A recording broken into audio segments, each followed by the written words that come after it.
Me explica como que eu vou fazer isso. E a jovem Ellen, que é uma jovenzinha, é uma pequena pessoa, ela não é grande nem nada do tipo, ela é uma criança também.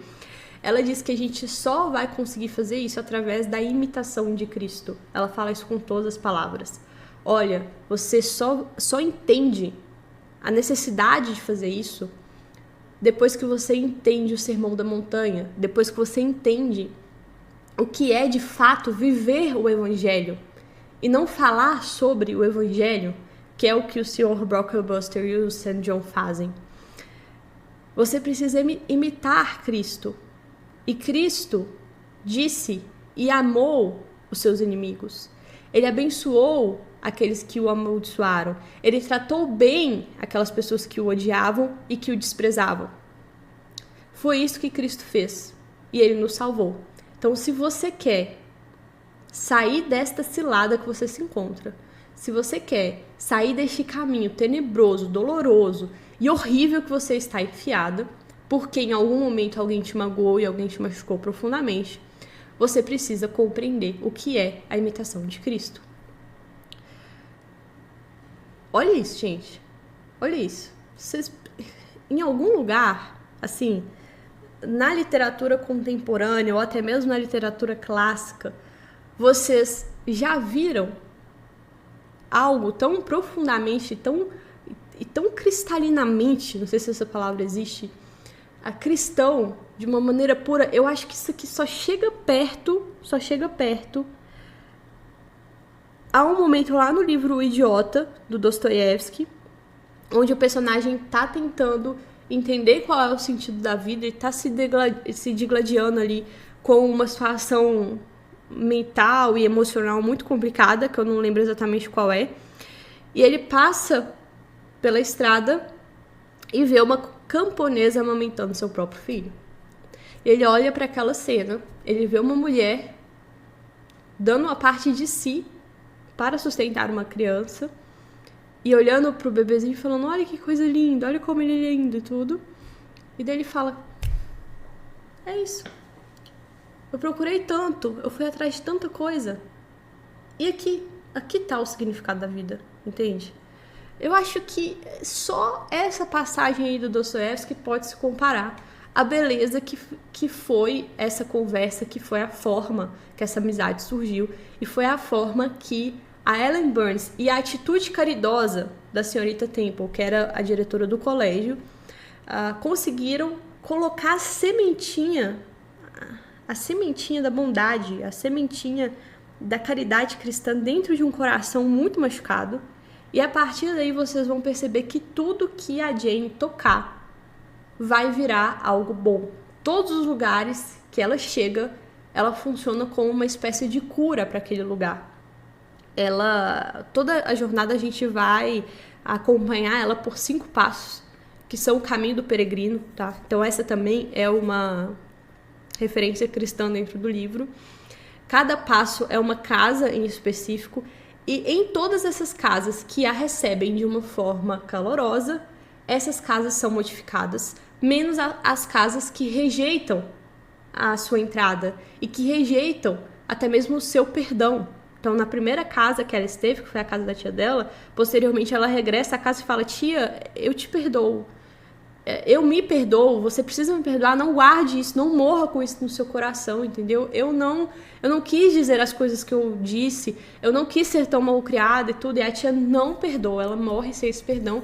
Daí a gente percebe que a casa dela basicamente se dissolve, o filho morre, as filhas, enfim, uma se torna católica, vai para um convento na França, a outra se casa aí aleatoriamente. Então essa casa não aceita a entrada desta graça em específico, mas as outras que aceitam, todas são reformuladas para o bem.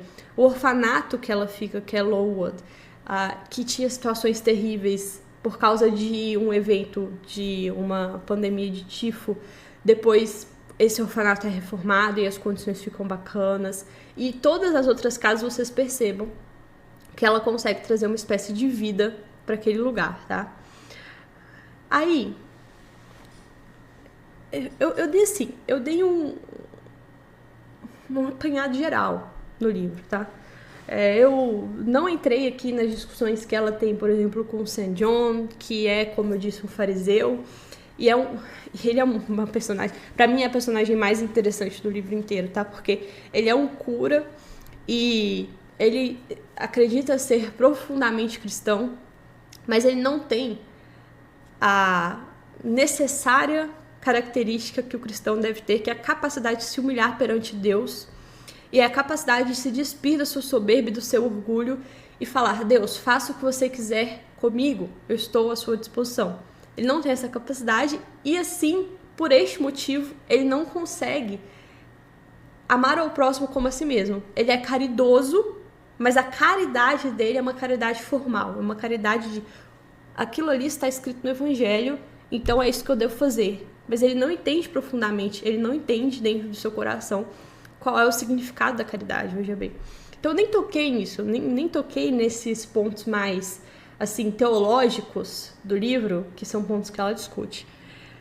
E daí eu já te pergunto, assim, só eu falando coisas que estão aqui, ó, que estão marcadinhas aqui em azul, que dizem respeito às referências diretas ao cristianismo. Nem tô falando das referências indiretas, tô falando das referências diretas. Aí eu te pergunto, como que esse livro pode ter se tornado um manifesto feminista? Como que a jornada de uma moça em direção à redenção final, a redenção última, como uma moça cujo propósito de vida é amar e servir, como que essa personagem vira a porra de um símbolo feminista? Como que isso pode acontecer? Quando que a gente deixou que isso acontecesse, tá?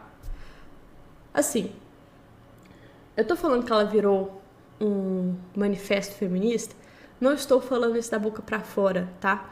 Se você pegar os textos de introdução da maior parte das edições, eu sei que a da Zahara é assim, e eu tô aqui com os textos de introdução da Penguin, todos são: olha como esse maravilhoso livro feminista se apresenta na Inglaterra vitoriana do século XIX. Todos são assim, sem tirar nem pôr.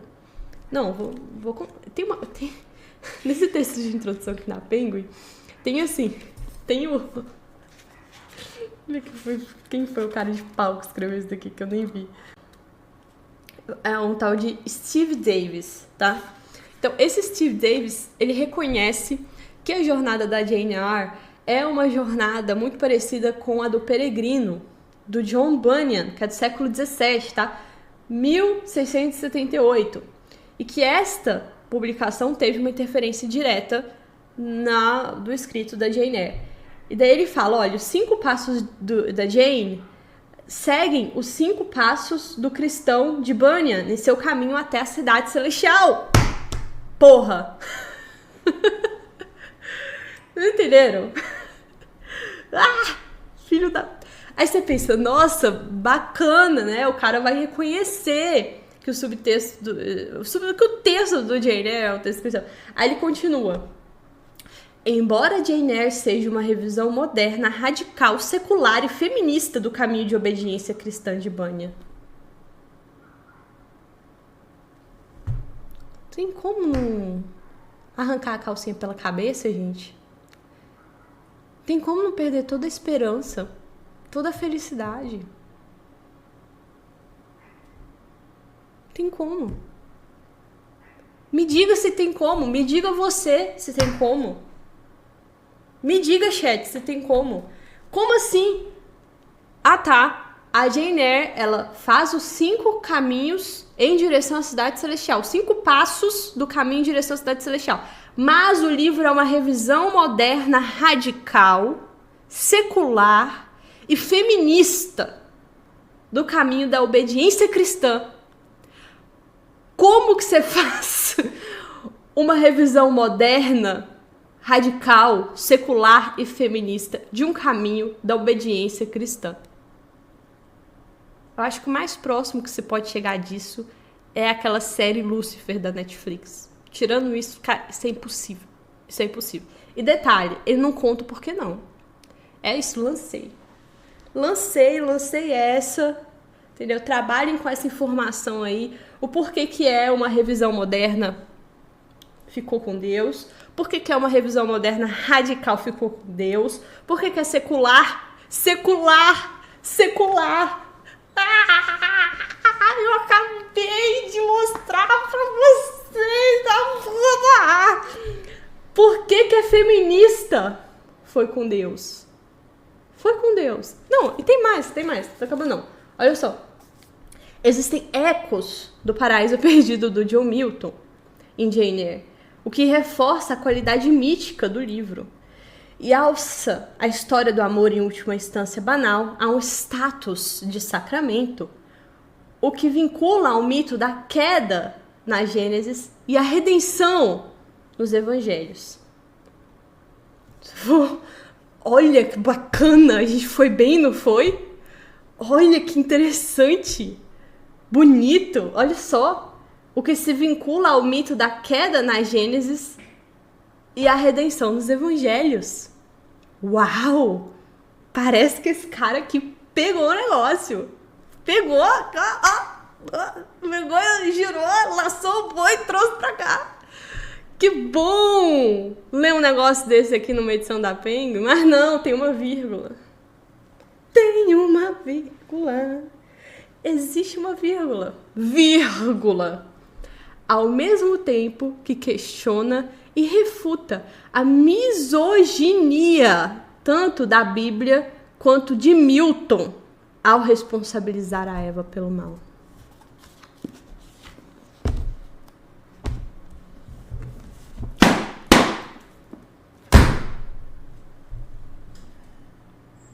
Eu tô doida? Eu não tô doida. Eu não tô doida. Bicho, isso aqui é um ensaio. É um ensaio, tá? Se você abrir assim, YouTube, Jane Eyre, resenha.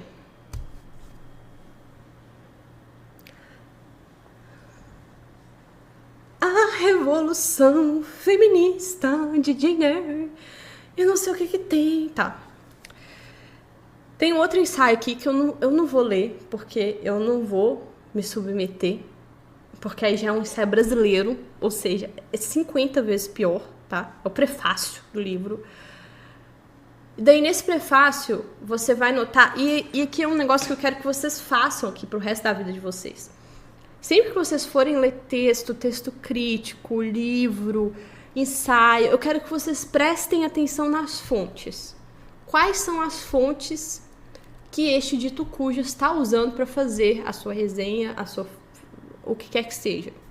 Porque, por exemplo, nesse prefácio aqui, as duas fontes, os dois críticos literários utilizados pela moça são O Safado, do Terry Egerton, chato pra cacete, chato, vou mostrar de novo.